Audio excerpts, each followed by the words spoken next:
there, everyone.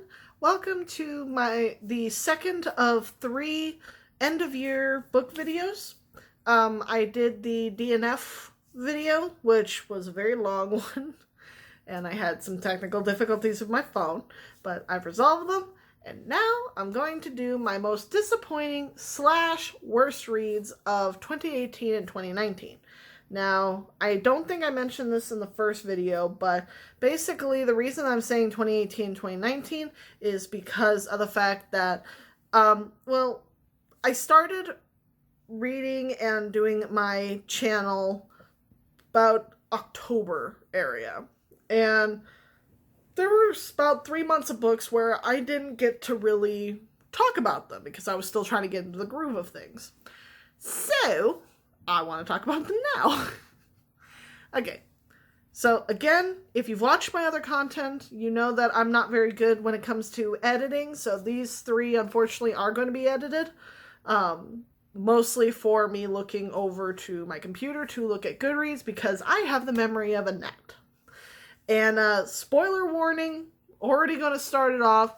All the books that I talk about in this one, I have read, I know the endings, and I'm going to talk about the endings because a lot of them annoyed me.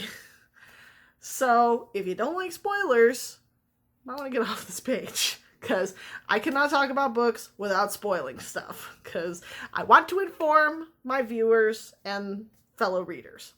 Anyway, so let's go ahead with the books that left me the most disappointed. And there's actually 9 total books I'll be talking about. 2 of them are the worst books, then the rest of them are just disappointing. Okay, the first one I want to talk about is The Backup Boyfriend by River James. This one features a man named Dr. Alec and if I remember correctly, a motorcycle repairman named Dylan.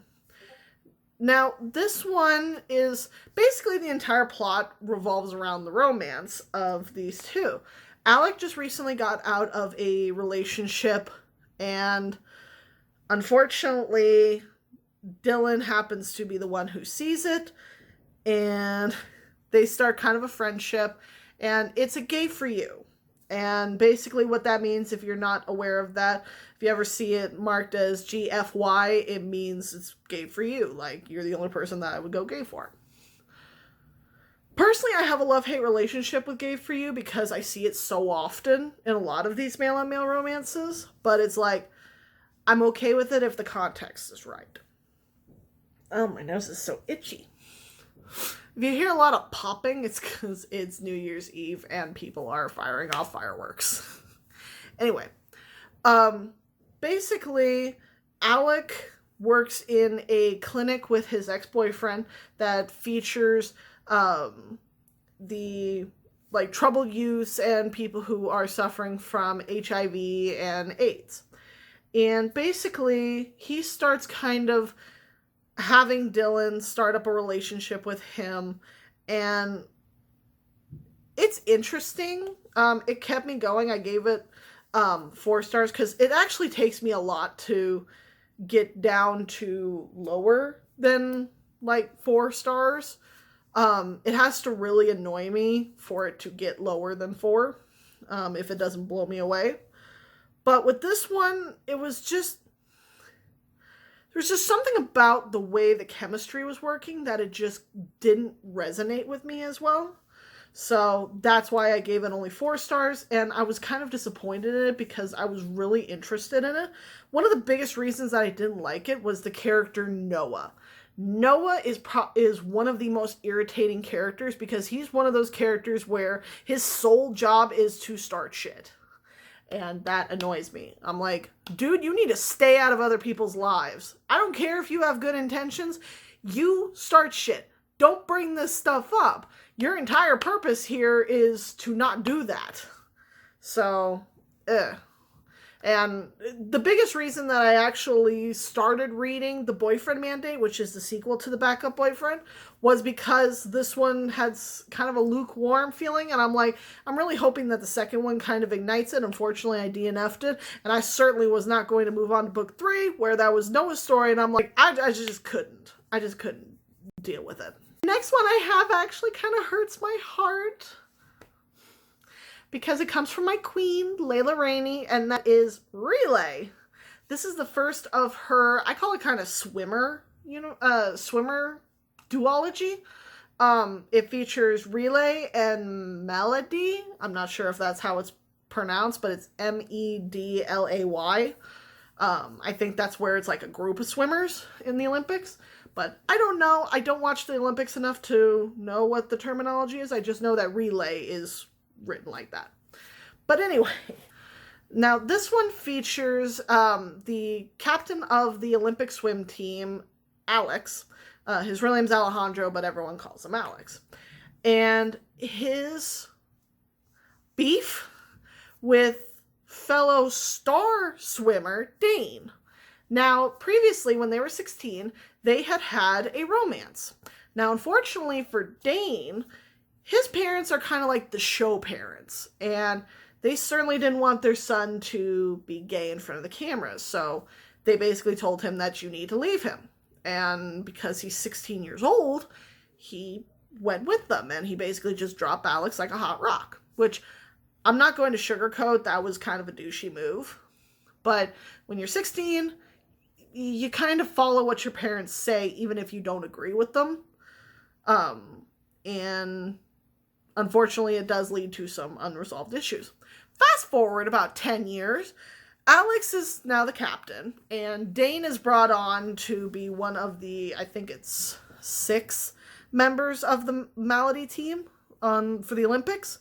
And from the moment that Alex finds out that Dane is on his team, he creates a Dane hate train. And I am not happy about it because there is maybe only about 2 people on the actual team that do not treat Dane like a pariah.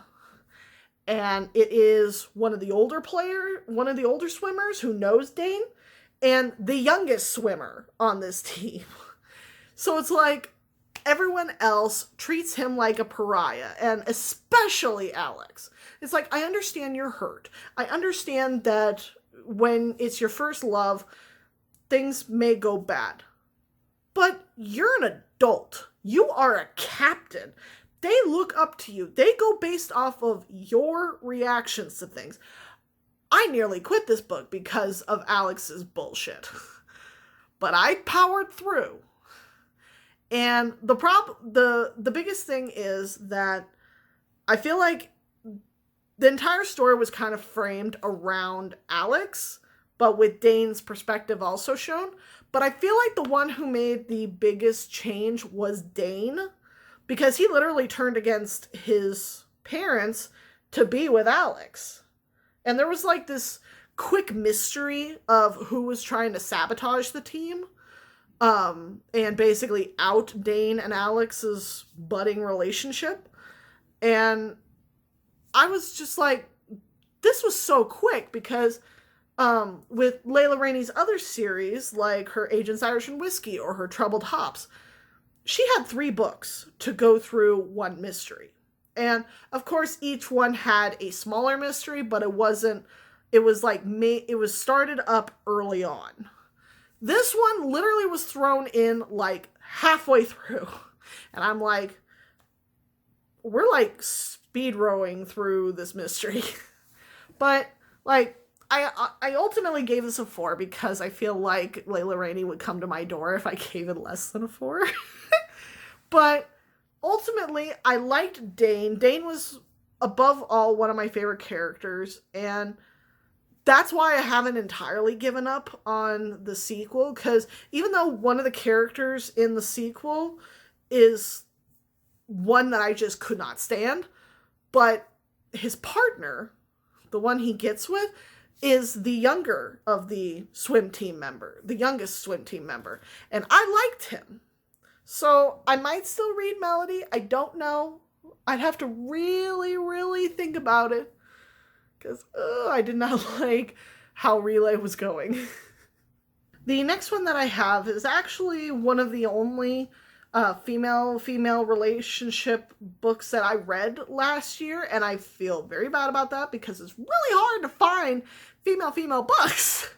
So I'm going to make an active effort in 2020 to read more female-on-female romances. So here's hoping. But this one is All That Lies Within by Lynn Ames. And this one features a movie star named Dara and a professor named Rebecca. Now, basically the entire story revolves around Dara, who is not only a movie star, but she has a pen name under Constance Darrow that writes these, I think it's multiple amazing novels. And Rebecca is a professor that actually teaches a course about Constance Darrow. And she's like a big super fan. But Dara, being a Hollywood starlet, she doesn't think that anyone's going to, well, she's actually quite right, that people won't take her seriously if she shows that she's actually quite intelligent versus the ditz that they think that she is. Well, Rebecca ends up unknowingly uncovering that it's Dara who is Constance, and they kind of begin a secret romance while Rebecca is working with Dara to create a movie based off of one of Constance Darrow's books. And the biggest issue that I have with this book, mind you, I gave it a 4 out of 5 stars. The biggest problem that I have is that no one is really described. Like, I know I mentioned in my DNFs that I don't like a lot of description, but there was, like, no description of what either of these women looked like. Literally, the only description that we were given was they were sexy, they were gorgeous, they were beautiful. That was it. They were... Every time they went to describe them, they literally just described them as one of those 3 things. I was so frustrated. I'm like, okay, so here's how I see the characters, because they never gave me anything. Dara has short, Rosemary's Baby style hair, very pixie cut, while Rebecca is, I think I imagined her as a person of color. I think, like, she was a mix. Like, she kept coming out as mixed at any time I thought about her. And that she had some light hair. I'm not sure. I don't remember. It's been a while since I actually read this. But that was kind of the image that I had for him because they gave me no description. So it's like, I can't. So that was one of my biggest hang-ups for it. But I was kind of disappointed in it because of that. I'm like, I feel like this was written by a dude. But it's not. At least I don't think it was. I don't know if Lynn Ames is a pen name. But anyway, the overall story was good. I felt like it dragged a little bit. And there's a section where it talks about how Dara can see angels, which was only spattered in infrequently. And it was so weird. I was like, I would like some more description of this because this sounds like a really interesting ability. But we got nothing. So I was like, whatever. Now we're getting into the 3-star categories, because these ones were ones where it's like, I liked them, but they did a lot of things wrong. The first one that I'm going to talk about with this one is Trading Teams by Romeo Alexander. Now, this one, like, it already started off kind of badly because it was my first-person present tense book, and I'm like, ooh, like, first person I could probably handle. It's not my preferred. I prefer reading in third person past tense, but I'm like, okay, maybe I could deal with the first person, but present tense, that was so strange. My brain kept trying to reject it. I was like, no. Okay. So this is about a jock named Jake and a nerd named Kyle. Notice there's a lot of patterns in a lot of these romances. But basically, Jake needs to be tutored, and Kyle is one of the smarter guys in his class, so he asks him to tutor him. Well, Kyle is incredibly socially awkward and kind of irritating to his level, and he, like, was level 5 socially awkward with anyone. And I understand that that kind of comes from his back history, which, mind you, I read this one like right at literally a year ago, because I think I finished it on December 31st. But ultimately, I just did not like Kyle. Jake was a little bit better. I mean, yeah, he messed up sometimes, but he actually apologized when he did mess up, and he tried to learn from it. And this was another kind of gay for you story. And again, this is where I kind of have a love-hate relationship with it.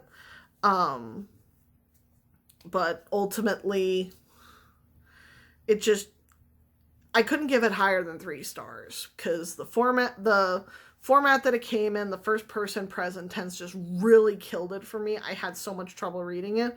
I had trouble getting into that headspace. But again, last year I've now read several first person books, so now I'm a little bit better about it. The next one that I have is part of the Kindle books that I got during my birthday book haul, and that is The Wolf at the Door by Charlie Adhara. Now, this one was one that I was kind of disappointed in, which is why I gave it 3 stars. Mostly because it was the first romance book that featured only one point of view, which was kind of irritating. Because ultimately, I like hearing from both sides of the coin, because one person may view a situation one way while the other person views it differently. And I like seeing those contrasts. But this one, it was only written from our main character, Agent Cooper, who is a detective. Now, mind you, throughout the book, he's either marked as Cooper or as Dayton. It keeps getting switched back and forth, and there was no rhyme or reason why he was called one or the other. So it started to just get kind of irritating to have it continuously change. But then you have his love interest, which is a werewolf named Oliver Park.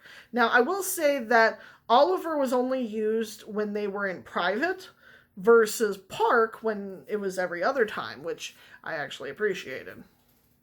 But the biggest problem that I have with this, other than the just single point of view, is that Cooper was incredibly whiny the entire story. Because basically, Cooper works for a group inside the FBI, I believe it is, that works with, like, werewolves and shifters, or at least their crimes. And he had been attacked by one, I think like a year prior or so, and he is very gun shy with them, which I'm like, okay, fair enough.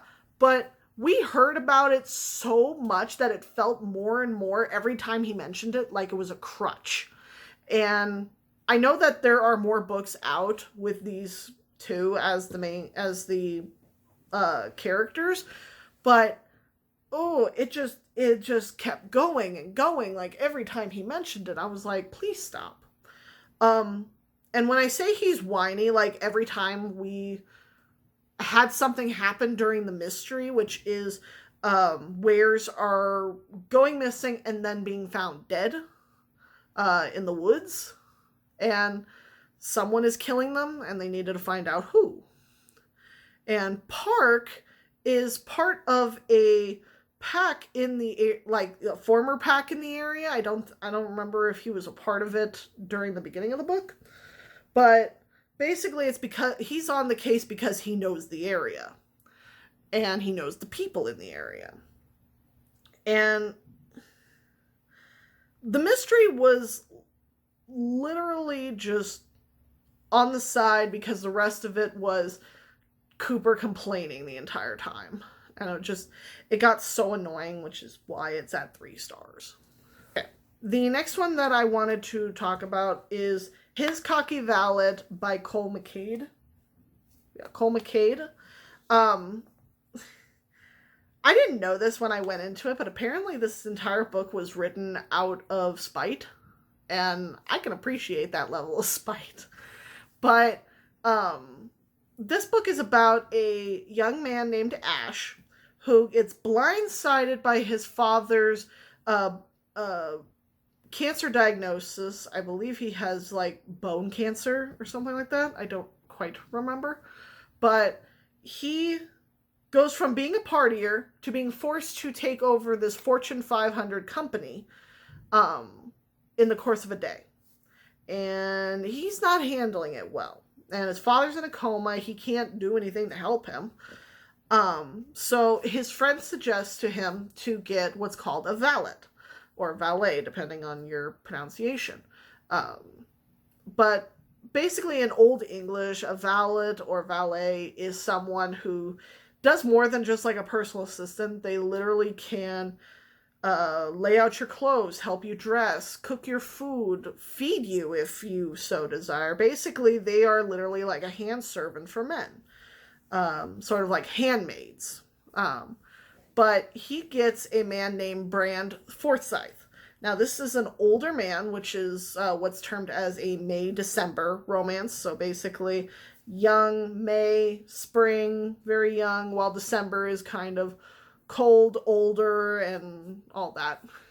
Which does actually kind of fit this, because Brand is shown to be very in control. And one thing that I was really interested in was the fact that this kind of has a little bit of a dom and sub kink to it, but it wasn't like expressly said, but there was certain keynotes that I caught on, and I'm like, okay, that's cool. But the biggest reasons that I really didn't like this book and why I gave it 3 stars was mostly the family, because in Ash's family, because his father basically just decides to tell him nothing and then leave him with everything, which I think is a horrible decision. He effectively just sends his son out in a boat without a paddle.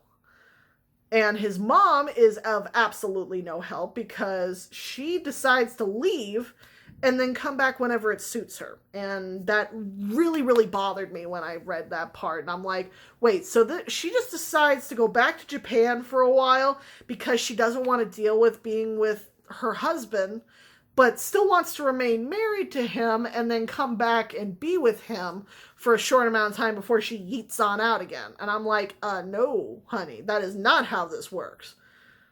And then, like, 2/3 of the way through the book, Brand suddenly does a complete 180 flip of personality, and he becomes very, very clingy. I don't know if that was intentional, or if that was a mistake, or if I'm reading it wrong, but it just felt so out of place, and I didn't know what to do with it.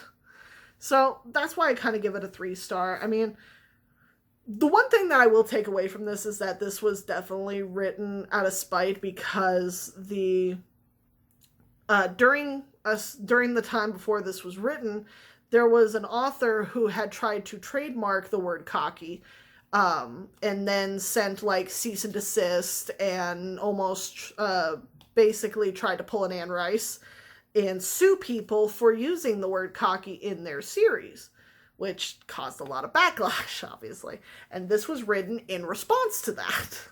And it was kind of funny. I got to learn some stuff about this particular cocky gate.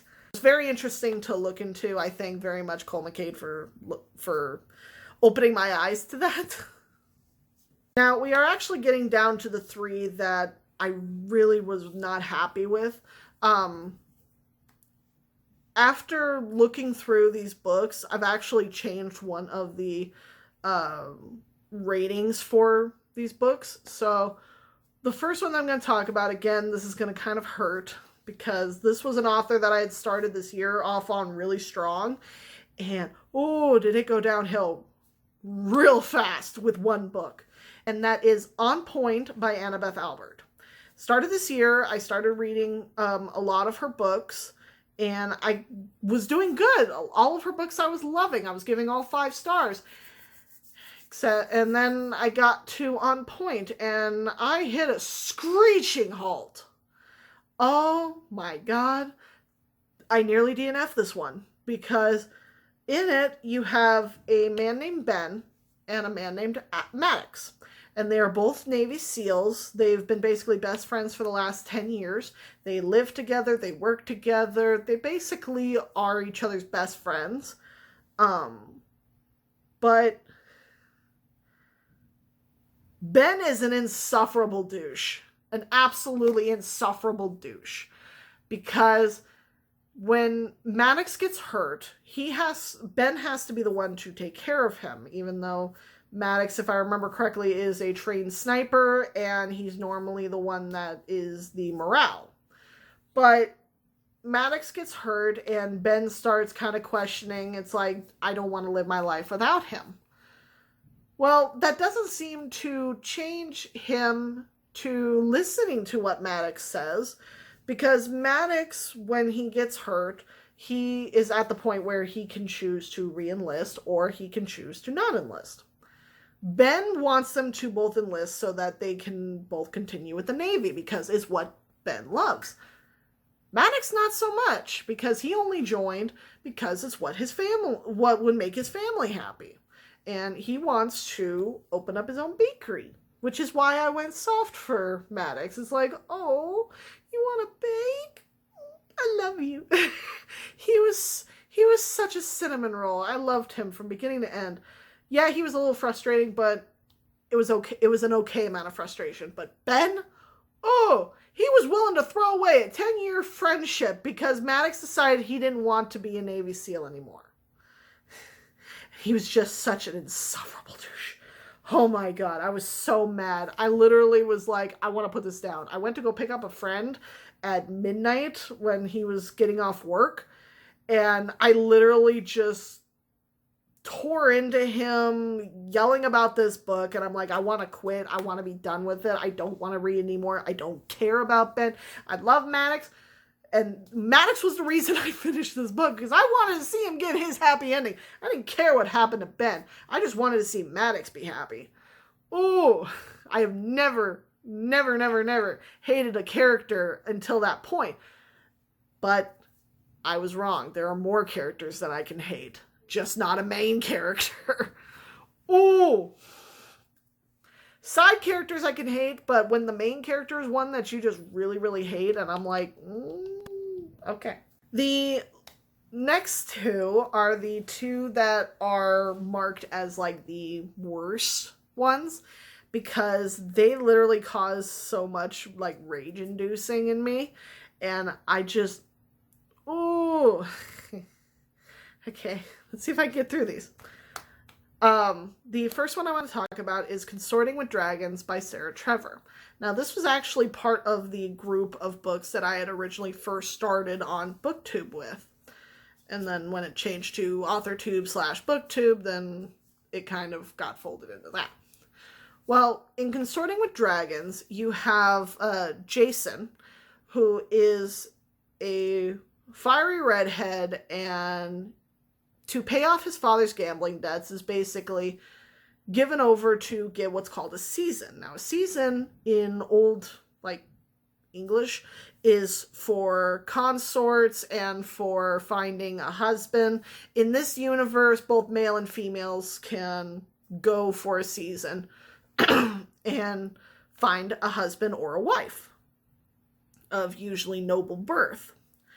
Now, Jason, like, I liked him in the beginning because he was very headstrong and he was honest. That was the thing that I really liked about him. When something was going on, he was honest about it. That changed later on, and that's a big reason why I stars, but there was other reasons.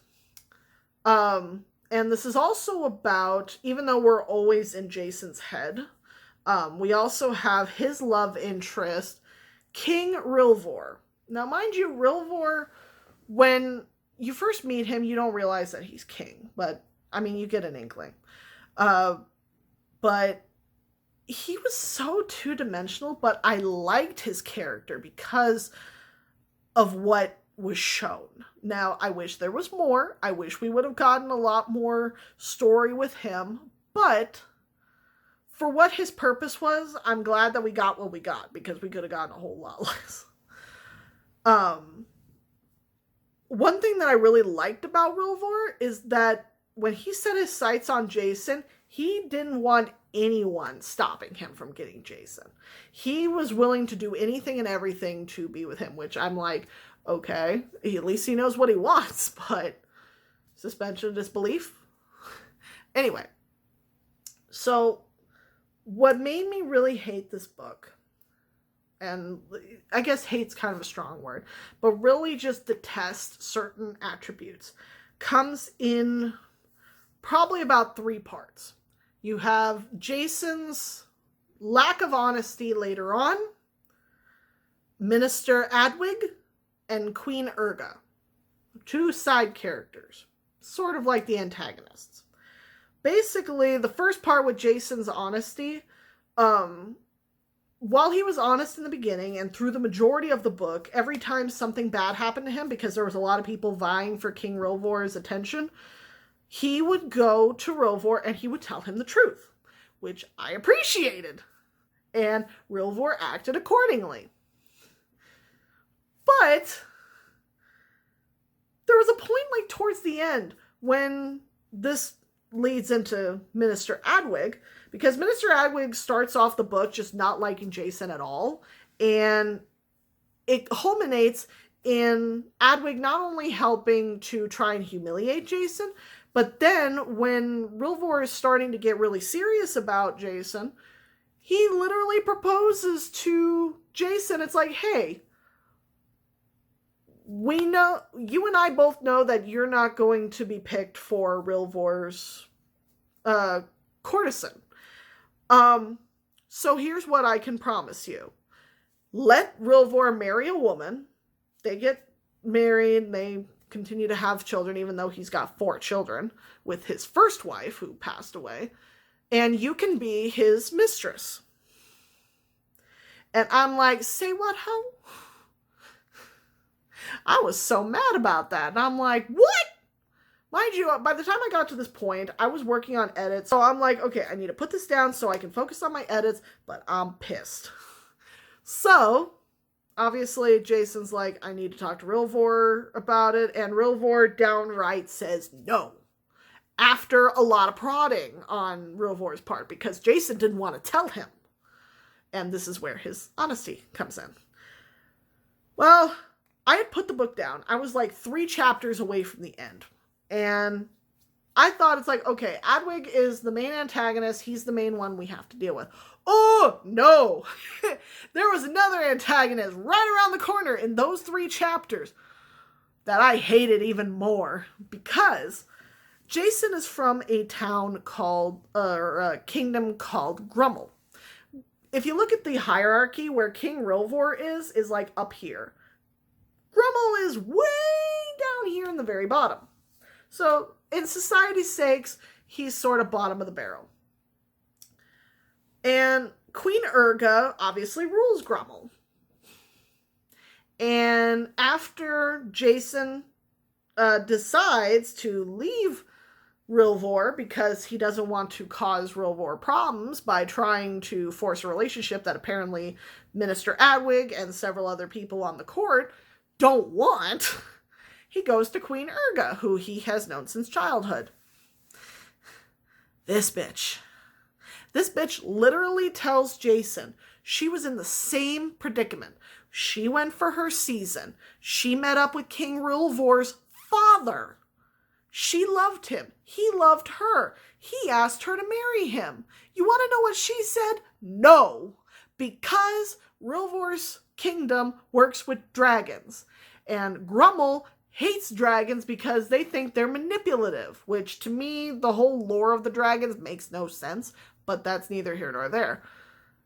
And this woman, this bitter woman, came back to Grummel and basically continues to hold that kind of bigotry against Rilvor's kingdom.